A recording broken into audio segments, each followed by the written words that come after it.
A'udzubillahi minasyaitonirrajim. Bismillahirrahmanirrahim. Assalamualaikum warahmatullahi wabarakatuh. Waalaikumsalam warahmatullahi wabarakatuh. Innal hamdalillah nahmaduhu wa nasta'inu wa nastaghfiruh wa na'udzu billahi min shururi anfusina wa min sayyiati a'malina. May yahdihillahu fala mudilla lahu wa may yudlil fala hadiya lahu. Asyhadu an la ilaha illallah wahdahu la syarika lah wa asyhadu anna Muhammadan abduhu wa rasuluh. Allahumma shalli wa sallim wa barik ala hadzal nabiyil karim wa ala alihi wa sahbihi ajmain. Bapak-bapak pengurus masjid yang saya hormati, alim ulama, tokoh masyarakat, cerdik pandai, Bapak Ibu, orang tua yang saya muliakan, hadirin hadirat yang semoga kita semua senantiasa dirahmati oleh Allah. Tidak henti-hentinya kita bersyukur kepada Allah dengan mengucapkan alhamdulillahirabbil alamin atas segala keadaan apapun yang diberikan Allah kepada kita. Yang jelas apabila kita orang yang beriman kepada Allah, melaksanakan perintah Allah, menjauhi larangan Allah, kemudian kita tertimpa musibah, yakinlah pasti musibah itu baik dari Allah untuk kita. Karena apa yang baik menurut kita belum tentu baik menurut Allah. Kadang apa yang buruk menimpa kita justru itu yang baik menurut Allah. Dalam hadis qudsi dikatakan oleh Allah, ada orang yang beres imannya kalau dia miskin, kalau kaya tidak. Makanya ada di antara kita ini miskinnya awet. Gimana pun dia mau berusaha, dia tetap miskin. Karena miskin itu yang bagus untuk dia. Ada orang yang beres imannya kalau dia sakit. Makanya ada kita kemana-mana pun berobat tidak sembuh juga karena sakit itu yang bagus untuk dirinya. Jadi Allah itu tidak akan pernah menganiaya hamba-hamba. Makanya kita senantiasa disuruh bersyukur dalam kesempatan apapun. Mungkin kadang orang mikir juga, ya awak ada jelas dalam keadaan musibah, disuruh juga bersyukur. Saya ambil contoh. Dulu di Bukit Tinggi ada bapak ini asbabnya tergelincir di kamar mandi, Oma dibawalah ke rumah sakit Imam Mukhtar di Bukit Tinggi. Kan itu rumah sakit struktur. Keluarganya ngotot meminta sembuh kepada Allah. Dihajarlah dengan doa. Anak-anak pesantren Parabeh diundang ngaji, pesantren Padang Panjang. Jadi didesaknya takdir Allah. Mungkin waktu itu Allah ingin memanggil bapak ini. Kemudian karena banyak yang berdoa memohon kesembuhan, seolah-olah tidak terima dengan takdir Allah kalau bapak itu berpulang. Akhirnya ya bapak itu sembuh Pak, tapi gila.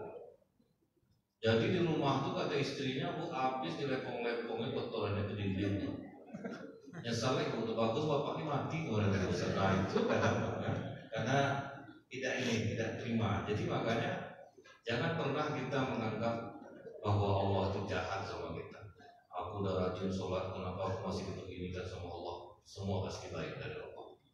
Kemudian bersolawat kita kepada Rasulullah SAW dengan ucapan Allahumma sholli ala Muhammad wa ala ali Muhammad. Semoga dengan banyak kita bersolawat kita mendapatkan syafaat yang akhir kelak. Rasulullah mengatakan dalam sebuah hadis, kata Rasulullah, siapa yang tidak ingin dibedakan di masa tuanya, maka jangan membedakan kasih sayang terhadap anak-anak. Artinya tidak selamanya orang tua yang tidak diajukan anak itu karena anaknya jahat. Bisa jadi karena orang tuanya pernah memilih kasih. Kadang memilih kasihnya ini tidak berdasarkan hal yang bagus juga Pak. Karena anaknya banyak memberi atau anak itu disayang. Oh datang di rumah macam batu dibuat barang, dibikinkan makan minumnya. Kalau anak yang kurang ngasihnya karena dia susah, kurang dipedulikan. Nah ini yang seperti ini nih Pak. Ada oknum-oknum orang tua yang tidak membantu anaknya untuk berbakti kepadanya. Ini yang kata Imam Ghazali rahimahullah, bantu anakmu untuk berbakti kepadamu. Karena ternyata apa yang dibuat orang tua itu, makanya kadang di masa tuanya anak jadi tidak menghancurkan orang tuanya. Dan selalu yang disalahkan anak durhaka, orang tuanya dan dihancurkan. Jadi saya pernah melihat di Bandar Lampung Pak, di daerah namanya itu Sidomulyo juga namanya Pak, 21 kilo menjelang penyeberangan Merah Bekoni, Lampung Selatan. Nah, ya Lampung Selatan. Jadi ada orang tua yang tidak diizinkan oleh anaknya masuk ke rumah, Pak. Jadi orang tua itu dibiarkan di teras. Tapi anehnya masyarakat diam, seolah-olah biasa aja sama masyarakat. Sebagian orang yang tidak tahu memarahi, dasar anak durhaka. Orang tuanya datang, tak dibukakannya pintu. Rupanya apa cerita anak? Kecil saya lagi, dia nikah lagi dengan istri muda. Sejak saat itu tidak pernah menafkahi ibu saya dan diri saya. Nah, kira-kira kemana jadi statusnya tuh Pak kan? Orang tuanya yang membuat hingga anaknya seperti itu. Tetapi butuh waktu untuk anak ini untuk menetralkan lagi hati. Jadi dia tidak 100% salah. Dan ternyata Bu, sejarah itu sudah ada pada masa Nabi, yaitu anak Nabi Ibrahim, Nabi Ishak alaihissalam. Jadi kalau kita kembali ingat sejarah, Nabi Ishak ini di masa tuanya matanya itu buta. Ini terdapat dalam kitab Kisah Anbiya karya Ibnu Katsir rahimahullah. Dan dia punya 2 orang anak. Satu namanya Ais, satu namanya Yakub, Nabi Yakub. Nabi Ishak lebih sayang kepada Ais daripada kepada Yakub. Nah, ini udah ada di aplikasi itu. Sementara istri Nabi Ishak lebih sayang kepada Nabi Yakub daripada kepada Ais. Nah, jadi Nabi pilih Pak. Suatu ketika Nabi Ishak meminta kepada Ais, buatkanlah ayah makanan. Ayah ingin betul kau yang membuatkan makanan untuk ayah. Langsung istrinya memanggil anak kesayangannya Nabi Yakub. Yakub, sini nak. Cepat kau buatkan makanan untuk ayahmu. Pakai baju yang sering dipakai Ais. Kemudian minta doa kepada ayah. Jadi Bu, selama ini Bu ya, banyak anak-anak hanya meminta doa kepada ibu Pak. Ma doain Maya, panjang tuh Pak. Masalah ujian nih Pak. Ke bapaknya, ke papa enggak nak? Ya papa ya juga lah. Kenapa basa-basi ke bapak tuh Pak? Nah, jadi dia enggak tahu bahwa untuk urusan duniawi ternyata doa ayah itu sangat makbul untuk keberhasilan anaknya. Makanya istri Nabi Ishak minta doa kepada ayahnya. Jadi bukan dia disuruhnya anaknya untuk membuat makanan pakai baju yang sering dipakai Ais. Langsunglah Nabi Yakub membuat makanan, dipakainya mantel yang sering dipakai Ais, diantarkannya makanan kepada ayahnya. Ayah silakan makan ayah. Dipegang Nabi Ishak, di baju mantel dulu ibunya Ais. Tapi kenapa suara kau seperti Yakub Ais? Sudahlah ayah makan saja, doakanlah aku. Doa apa yang harus kumohonkan kepada Allah? Doakanlah aku memiliki harta dan keturunan yang banyak. Didoakanlah oleh Nabi Ishak alaihissalam. Setelah selesai ditanya oleh ibunya, bagaimana nak? Ada didoakan ayah, ada ibu. Aku meminta ayah mendoakanku agar aku memiliki harta dan keturunan yang banyak. Tidak lama datang Ais Pak, ngantar makanan. Ayah di makanannya sudah siap. Ada apa ini? Kata Nabi Ishak. Kenapa suaramu seperti Ais Yakub? Aku Ais ayah. Bukankah kau yang sudah mengantarkan aku makan? Tidak ayah. Itu baru kusirkan makanan. Akhirnya Ais tahu dia dicurangi. Kemudian dia katakan, doakan aku memiliki kekuatan ayah dan pasukan yang banyak. Niatnya apa? Dendam kepada Nabi Yakub. Nah, jadi kadang ada peran orang tua membuat anaknya itu bertengkar satu sama lain. Tapi efeknya di masa yang akan datang dia Pak. Bukan di masa kecil-kecil tuh. Efeknya itu justru di masa yang akan datang. Maka ada anak-anak cerita gitu, aku ingat betul bapakku itu. Jadi kayak gitu jadinya Pak. Jadi seperti itu dia. Kayak mana caranya Ustaz? Sementara anak kesayangannya dulu dia tidak mau, dia boleh ayahnya tinggal di rumah. Jadi seperti ini Pak efeknya. Anak akhirnya berdendam satu sama lain. Jadi istri Nabi Ishak karena tahu dia Ais memiliki niat buruk Pak kepada Nabi Yakub, cepat-cepat dia katakan, Yakub kemasi pakaianmu. tinggallah engkau di rumah pamanmu Laban. Jadi nama pamannya ini Laban. Tinggallah engkau di rumah pamanmu Laban karena Ais ada niat jahat kepada. Nah, itulah yang membuat Nabi Yakub melarikan diri dari rumah. Sampailah dia di rumah Laban. Begitu sampai di rumah pamannya, dia ceritakan kenapa dia melarikan diri dari rumah, ada masalah dengan Ais, sebab-sebabnya apa. Kata Laban, ya udahlah, tinggal aja kau di sini. Bantu-bantulah aku kerja. Ternak kita banyak, jadi kerja aja kau di sini. Nah, rupanya pamannya itu memiliki 2 orang anak perempuan. Yang satu namanya Lia, yang satu lagi namanya Rahil. Cuman ada perbedaan yang sangat mencolok, Pak. Lia berwajah jelek, Rahil berwajah cantik. Itu bedanya. Kata Nabi Yakub, paman, aku kan bakal lama tinggal di sini, paman. Boleh nggak nikahkan aku sama Rahil? Nah, jadi ini yang pernah saya sampaikan juga di Masjid Ronggo. Kecenderungan laki-laki itu memang sejak zaman dulu itu kepada perempuan cantik. Nah, itu ya, Pak. Pertengkaran antara Qabil dan Habil kan berebut Iklimah, Pak. Karena Iklimah berwajah cantik, Labuda berwajah jelek. Nah, ternyata Nabi Yakub juga menginginkan Rahil. Jadi laki-laki itu pasti cenderung kepada perempuan cantik, sebaliknya juga perempuan cantik pasti dengan laki-laki tampan. Jadi kalau ada yang bilang, bu, saya nggak penting suami tampan, Ustaz, yang penting dia soleh. Udah, nggak usah ibu-ibu diri. Tahu saya penderitaan ibu. Jadi saudara perlu dilapis-lapis tuh, Pak. Mana ada orang bahagia. Loh, kenapa saya berani mengatakan ini, Bu? Duh, udah banyak ketemu kasusnya, Pak, untuk di Pekanbaru ini. Bagaimana saya minta maaf kepada almarhum suami saya, Ustaz? Karena saya pelawan.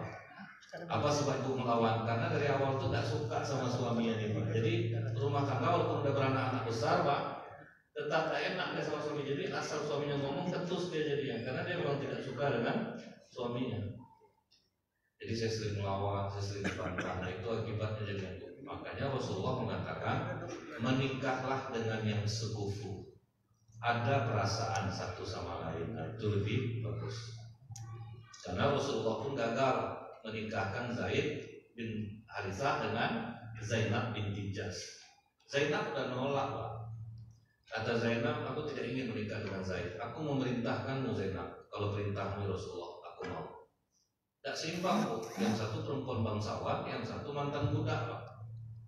Jadi begitu menikah, yang satu merasa majikan, yang satu lagi merasa jadi pembantu, gitu. Jadi tidak nyambung. 10 tahun nikah kan akhirnya bercerai. Nah, itu yang harus kita pahami, dan itu merupakan hal yang fitrah. Nah, jadi kata pamannya ini, oh boleh. Kalau kau mau menikah dengan Rahil, kerja dulu sama aku 6 tahun. Nah, sekitar 6 tahunan. Semangatlah Nabi Yakub kerja dengan pamannya ini. Setelah 6 tahun diingatkan oleh Nabi Yakub, paman, 6 tahun sudah aku bekerja dengan paman. Apakah sudah saatnya aku menikah dengan Rahil? Kata pamannya, sebetulnya sudah saatnya. Tapi adat kita, kalau kakaknya belum nikah, adiknya belum bisa nikah. Kalau kau mau, nikahlah dulu dengan Lia. Nah, waktu itu masih dibolehkan, Pak, menikahi 2 orang perempuan bersaudara. Oh, nikahilah kakaknya dulu, karena akan ada yang mau sama dia nih, Pak. Apa jangan begitu? Itu ngedrop Nabi Yakub dibuatnya, Pak. Dan 6 tahun menunggu, nggak taunya tidak jadi. Nah, artinya apa, Bu? Kecewalah Nabi Yakub ini. Cuma langsung teringat dia pernah membuat curang kepada abangnya, akhirnya dia juga kena lagi. Ada 2 dosa yang disegerakan di dunia ini sebelum kita mati. Kalau kita pernah memutuskan hubungan silaturahim dan menzolimi orang lain, itu di dunia kita sudah dapat dulu balasannya sebelum kita mati. Itu cash tuh, Pak, harus dibayar di dunia. Nah, jadi Nabi Yakub kena ini ya, Pak.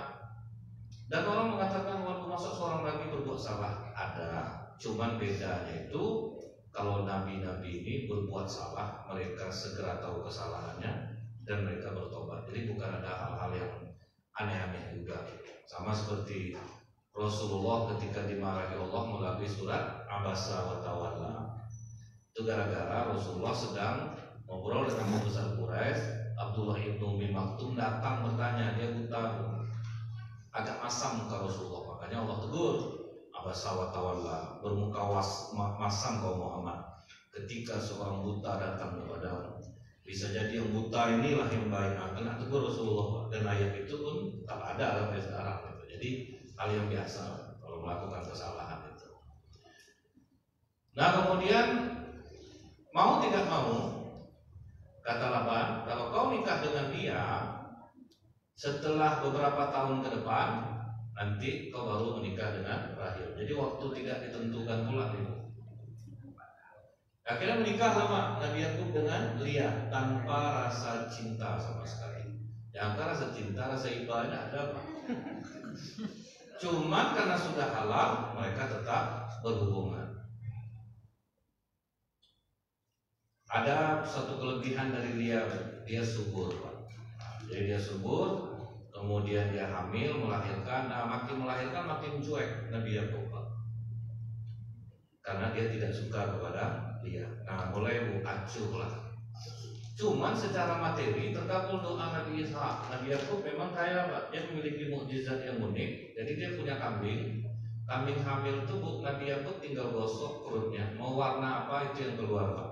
Jadi kambingnya unik warnanya dan bisa terjual lebih cepat dan mahal. Jadi secara ekonomi Nabi Yakub mapan.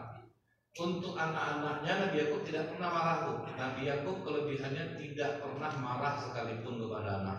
Sangat lembut. Cuma acuh. Nah, jadi Nabi Yakub memberikan mereka kecukupan anak-anaknya, tetapi tidak memberikan perhatian dan kasih sayang. Jadi asal beranak makin cuek Nabi Yakub, pokoknya belanja dikasih, perhatian dan kasih sayang tidak, karena memang tidak suka. Jadi Bu, sampai akhirnya Nabi Yakub ini diizinkan oleh Laban untuk menikah dengan Rahil. Waduh, tumpah ruah kasih sayang Nabi Yakub. Tambah cuek dia kepada Lia. Cuman ada lagi bedanya Bu, ujiannya Rahil mandul. Jadi Lia ini sering ngejek lah, Pak. Aku lukum buruk, dia bilang aku bisa beranak.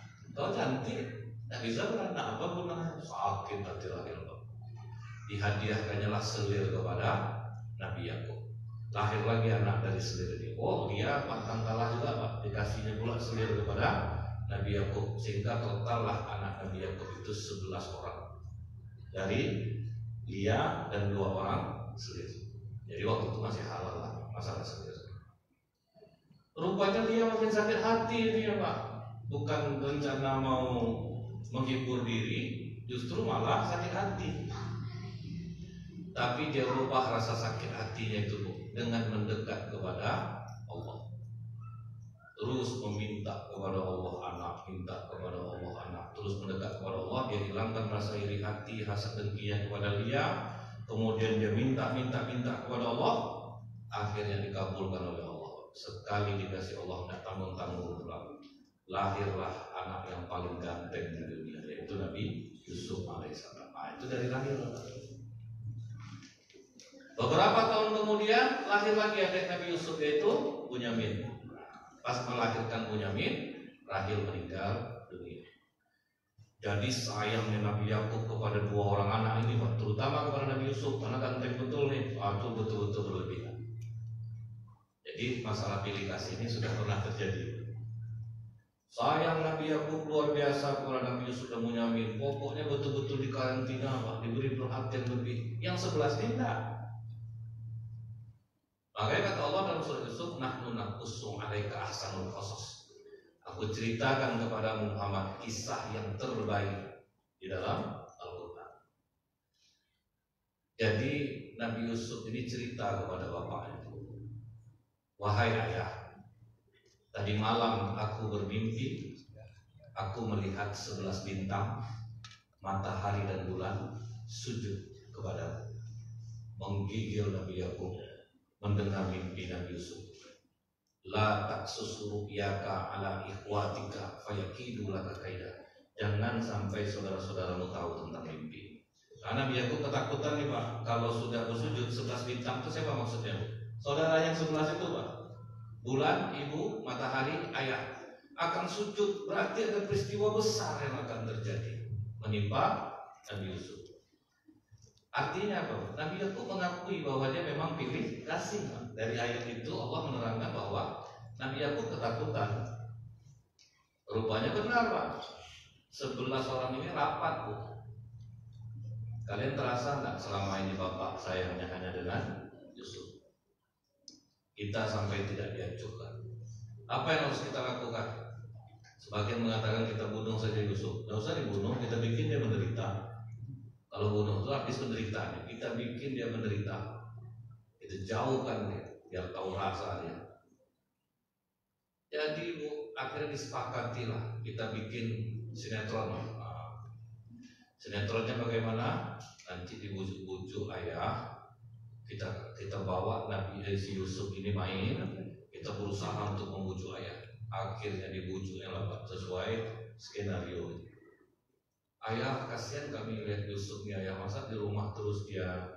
Biarlah kami bawa dia main ayah, supaya dia tahu dunia luar. Nah. Kalau kalian mau main-main lah, mau pulang, mau tidak serah. Jangan bawa Yusuf. Dibujuk terus Pak, didesak. Pokoknya aman ayah, kami jaga Yusuf itu. Nanti kalian lengah, diterkam dia sama serigala. Ayah masa tak percaya sama kami ayah, kami cukup kuat ayah. Akhirnya melemah Nabi Yakub. Bawalah, aku serahkan perlindungan Yusuf kepada kalian. Di kalimat ini Allah marah kepada Nabi Yakub, menyerahkan perlindungan Nabi Yusuf kepada saudaranya, bukan kepada Allah. Jadi maka Rasulullah, Nabi Yakub makanya diuji karena kalimat itu yang dia sampaikan kepada anak-anak. Dibawalah Bu Nabi Yusuf nih. Itulah kadang Pak, kalau ada kakak bapak, abang bapak tiba-tiba benci sama bapak tidak ada salah sama dia. Itu kisah Nabi Yusuf itu Pak. Dia tidak tahu apa-apa Pak. Dia tidak pernah berantem sama abangnya, tapi abangnya benci sama dia. Jadi bapak sabar ya Pak ya, kalau misalnya ada kejadian macam ini menimpa bapak, benci aja saudara bapak dengan bapak. Nabi Yusuf pun Bu dibawa sampai ke perbatasan Yordan Mesir, ada sumur di sana. Buka baju itu. Buka untuk apa Bang? Tidak usah banyak tanya, bukanya baju dulu. Karena dia takut Pak, masih kecil baru. Kalau dalam riwayat dalam kitab ini Bu, sekitar 7 atau 8 tahun umur Nabi Yusuf waktu itu. Dibukanya lah bajunya, masuk ke dalam ember nih, masukkan dalam ember, menangis Nabi Yusuf itu diturunkan ke sumur. Sampai di sumur disuruh dia lepaskan ember itu. Nah kebetulan mungkin ada dinding dekat sumur itu, disitulah dia berdiri menangis di situ. Kemudian dia ambil kambing, dia sembelih kambing itu, darahnya dicecerkan ke baju Nabi Yusuf. Mulailah skenario kedua. Sampai di rumah menangis-nangis, wahai ayah, maafkan kami ayah, rupanya kami memang lengah. Yusuf diterkam oleh serigala, ayah ini darah Yusuf. Apa kata Nabi Yakub? Kesabaran mudah-mudahan diberikan Allah kepadamu, dan Allah akan balas keburukan kalian. Jadi Nabi Yakub itu tidak marah sama anak, maksudnya tidak marah. Tetapi habis Nabi Yakub mengatakan itu Pak, sejak saat itu air mata tidak pernah berhenti keluar. Sampai bulan Nabi Yakub buta matanya. Menangis siang malam menangis sampai mata buta. Jadi hati-hati juga nih Bu ya, namanya banyak menangis Bu. Banyak menangis bisa buta matanya. Tapi ingat Pak, tangisan itu dalam ilmu psikologi ada dua Bu. Kalau kita menangis bahagia, itu air mata yang keluar dingin. Tapi kalau kita menangis karena sedih, kecewa, marah, takut, sakit, itu panas. Itu aja beda. Dan itu akurat loh, itu ilmiah loh. Jadi saya ingat ada bapak kematian istri, dipeluknya foto istri. Nangis saja Pak, tiap orang datang, ini foto istri saya tuh, album itu dibawa. Pas saya datang, Ustaz, dipeluknya lah saya Pak. Pas pipinya beradu ke pipi saya, terasa saya air mata bapak ini dingin Pak. Curiga saya. Bahagia bapak Pak. Tentu tidak saya omongin Pak. Tapi ternyata saya benar loh. Dalam masa itu nikah ya Pak. Hanya jarak dekat loh Pak. Jadi tentu tidak meleset tuh. Itu nggak meleset. Jadi nggak selamanya tangisan orang sedih gitu Pak. Anak bapak nikah, bapak kan nangis itu tuh nangis bahagia Pak, itu pasti dingin, itu pasti dingin. Anak wisuda, naik rumah baru, nangis, itu dingin air matanya. Nah jadi Bu ya, Nabi Yakub ini menangis sedih, panas air mata itu lama-lama buta matanya. Nah kasihannya kita Nabi Yusuf Pak, berhari-hari lah dalam sumur itu. Nah pas ada orang mau ngambil air, nah itulah Pak ya, qadarullah. Jadi kita ini sudah dalam skenario Allah, selama kita menjalani hidup seperti ini jadinya. Kalau kita pilih jalan ini jadinya. Kalau kita pilih ini jadinya. Jadi sudah ada semuanya itu sudah diatur oleh Allah. Nah datanglah ada orang pas dia mau ngambil air, timbannya besar, bergantung Nabi Yusuf kecil ini. Tarik ke atas berat dirubah sampai di atas. Hafal gulam, ini anak muda, hitam-hitam Pak. Kenapa dia bahagia Bu? Bisa dijual, itu maksudnya dia bahagia tuh Pak. Makanya alhamdulillah kita anak muda ambil masuk nih. Pas ada penguasa Mesir lewat, Al-Aziz, ini kau mau beli budak ini? Didekati oleh Al-Aziz. Ayo sudah, berapa kau mau jual? 2 dirham saja. Jual murah Pak, 140.000. Dirham zaman dulu sampai sekarang sama kayak ada dia perak Pak. Zaman dulu harga kambing 1 dinar. Zaman sekarang 1 dinar juga Pak. 1 dinar 3.578.000 sama. Jadi ukurannya kalau emas sama dirham itu dia akan ikut harganya. Diambil sama raja Mesir, penguasa Mesir, dibawa pulang ke rumah Bu, disampaikan ke istrinya. Zulaiha mandikan anak ini bersih-bersih. Dimandikan Nabi Yusuf. Akhirnya disuruhlah dia jadi pembantu di istana itu. Kau tidak boleh jalan ke depan, kau harus tetap berada di dapur. Jadi Nabi Yusuf itu tidak pernah keluar Bu. Dan hebatnya Bu, yang perlu kita tiru dari Nabi Yusuf ini Pak, tidak mau membuka siapa jati diri dia. Jadi apa takdir dia, itu yang dia jalani. Kalau kita kan kadang tinggi-tinggi itu Bu, aku sebetulnya dicuri apa yang abang aku, sebetulnya bapak aku kaya sebetulnya. Kan sering ada orang tinggi-tinggi macam itu Pak kan. Tapi dia tidak mau. Kadang saya misalnya Grab gitu Bu ya, saya ini sebetulnya sopir Pak, iseng aja nih, udah lah Pak, jalani aja lah takdir. Gak usah. Itu apa cerita itu? Itu apa cerita itu? Apa takdir kita ya udah, jalani aja. Apa kita mesti malu? Jalani aja takdir itu. Ada untuk tukang bangunan bahwa saya sebetulnya kerja ini merasakan bagaimana letihnya mencari uang sebetulnya. Udah lah Pak, nggak usah, ada orang yang begitu macam itu Pak. Kalau enak hidup nggak mungkin lah mau macam ini. Udah nggak usah gini gitu. Tapi Nabi Yusuf dijalaninya takdir itu Pak. Itu yang harus kita contoh. Disuruh jadi pembantu, dia jadi pembantu. Dan nggak mau cerita dia ke orang-orang itu bahwa bapaknya kaya, memberi dia kecukupan, dia anak orang yang berada, nggak mau dia. Ya udah jadi pembantu, ya jadi pembantu. Sampailah akhirnya dia di umur 15 tahun Pak. Nah di umur 15 tahun itu nggak tahan lagi buangkan Zulaiha. Melihat ketampanan Nabi Yusuf kan terus bertambah tuh Pak kan, terus bertambah ketampanan Nabi Yusuf itu, akhirnya jatuh cinta lah ibu angkatnya dengan dia Zulaiha.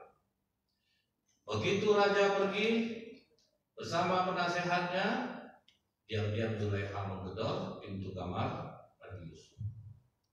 Dibukakan oleh Nabi Yusuf, ada panjangnya, ditutupnya pintu. Adalah sekolah semunafik lagi.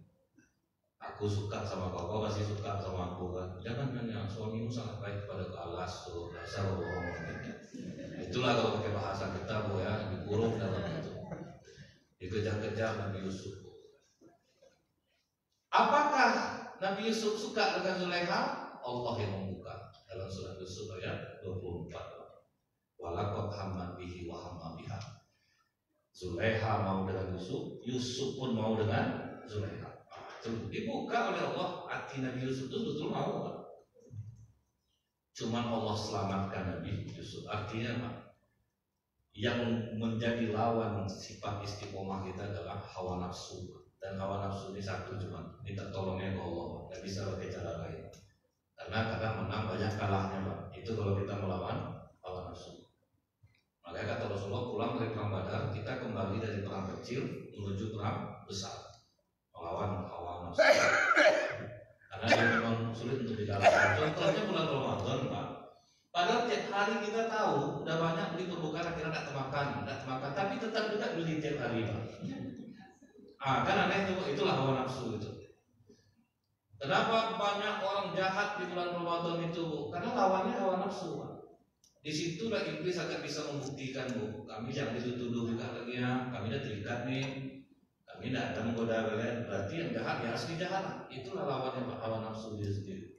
Karena iblis tidak ikut campur lagi Bu. Selama ini kita difitnah kata iblis kan juga. Kita juga kata yang sama. Aslinya itulah kita. Bulan puasa itulah aslinya kita tanpa ada iblis. Itulah lawan nafsu itu paling berat. Hanya minta tolong ke Allah lagi yang bisa menyelamatkan. Karena kalau kita bilang kalau kita tak agama aman kita dari godaan wanita, jangan. Abdah bin Abdul Rahim itu tuh tabi'in pasukan jihad Islam, menghafal Quran, faham Quran. Waktu mengepung benteng orang Yahudi, terpesona dia dengan perempuan di dalam benteng itu. Dibuatnya surat, bagaimana aku bisa memiliki dirimu?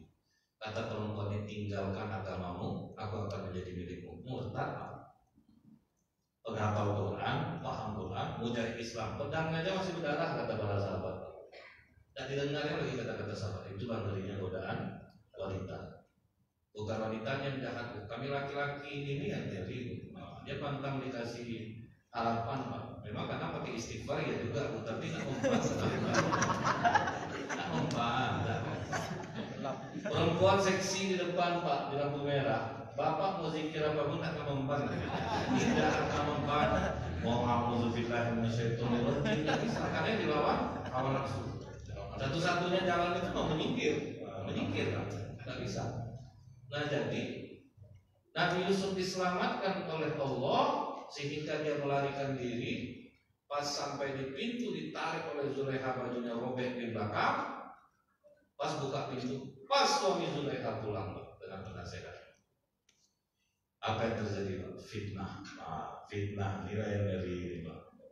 Wahai suamiku, apa hukuman yang pantas untuk orang yang kau rawat dari kecil kemudian menggoda istrimu? Dibalikkan oleh Zulekha. Tak bisa ngomong apa-apa Nabi Yusuf. Tega kau Yusuf, kau mengkhianati aku. Tidak Tuhan, aku tidak ada bermaksud seperti itu. Untung penasehatnya bijaksana. Sebentar Tuhan. Posisi membuka dari Yusuf yang membuka pintu. Kulihat baju depan Yusuf rapi. Boleh aku lihat baju belakangmu Yusuf? Tengok lupa robek belakang. Maaf Tuhan, istrimu yang menggoda Yusuf. Tuhan. Untung rajanya bijaksana pula Pak.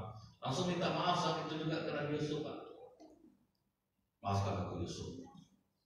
Jangan sampai ada yang tahu tentang hal ini di kerajaan. Jangan sampai ada yang tahu. Lupa netizen banyak dengar Pak. Karena kan ribut Pak. Waktu kejadian itu pasti ribut kalau kan besar-besar suara dengarlah. Orang di istana itu semua dengar. Tersebarlah berita ini sampai ke istri-istri menteri, istri-istri pedagang-pedagang kaya. Dibulilah Siti Zulekha sama ibu-ibu menteri itu. Tidak banget ya jennya masa mau sama pembantu. Orang itu belum pernah yang Nabi Yusuf lagi Pak. Nabi Yusuf nggak pernah keluar. Tak nyangka ya ratu kita kok gede amat sih gitu lah Pak ya. Masa mau sama pembantu? Macam-macam lagi sampai juga ke telinga Zulekha Pak. Risih juga Zulekha pun tahu kalian siapa Yusuf lagi ya. Oke ya, undang kalian ke istana. Diundang lah Bu, buat surat undangan. Datang Mama Rempong tuh Pak. Yang istri-istri borju gitu kan Bu. Datang sampai di aula istana. Sudah ada sayur mayur disiapkan. Ada apa nyonya? Ya kalau di depan ratu tentu baik semua Pak kan. Ini kita mau masak-masak. Silakan dipegang pisaunya masing-masing.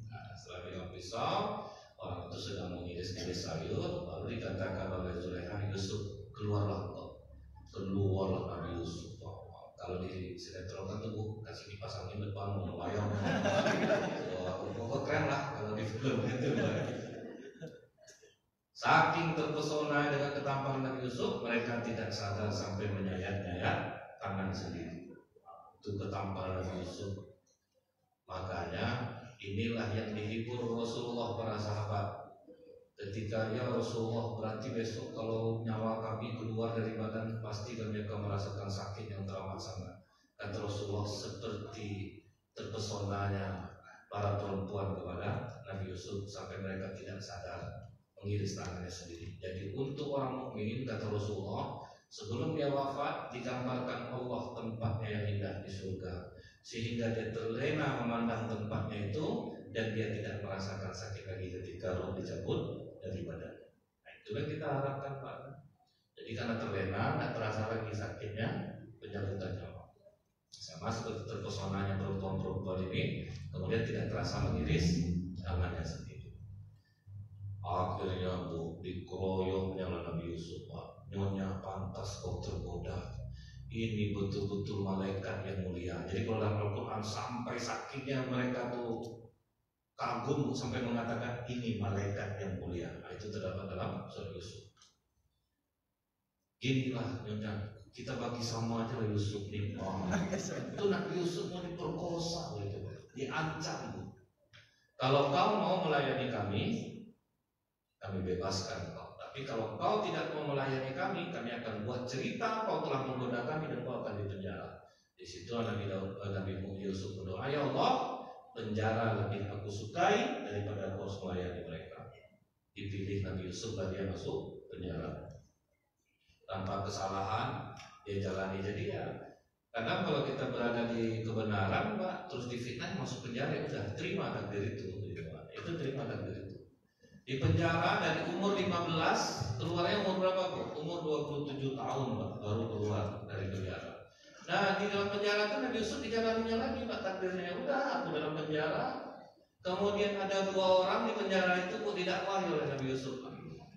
Didakwahi oleh Nabi Yusuf sampai mereka cerita, Yusuf, aku mimpi aku. Kemudian yang satu lagi, aku bermimpi menuangkan air ke dalam gelas. Kata Nabi Yusuf, aku tahu arti mimpi kalian, tapi mau nggak kalian dengar ceramah dulu? Jadi dikasih hal yang menarik dulu, Pak. Aku bisa nanti menakwil mimpi kalian, tapi kalian dengar ceramah aku dulu, Pak. Tentu mau orang dengar, Pak, kan? Jadi dikasih hal-hal yang menarik, bisa macam kopi, kue, ada, Pak, ya? Dengan duduk ceramah. Itu hal yang biasa-biasa aja sebetulnya, oke lah, nggak ada masalah. Nah, jadi setelah mereka dengar ceramah Nabi Yusuf, menceramahi mereka, baru kata Nabi Yusuf, yang dibatuk burung, makanan burung di atas kepalanya, kau akan dihukum mati. Kemudian yang menuangkan air ke dalam gelas, kau akan jadi orang kepercayaan raja. Dan jika engkau benar nanti takwilku ini, kau harus ceritakan ke raja tentang kelebihanku ini, kata Nabi Yusuf.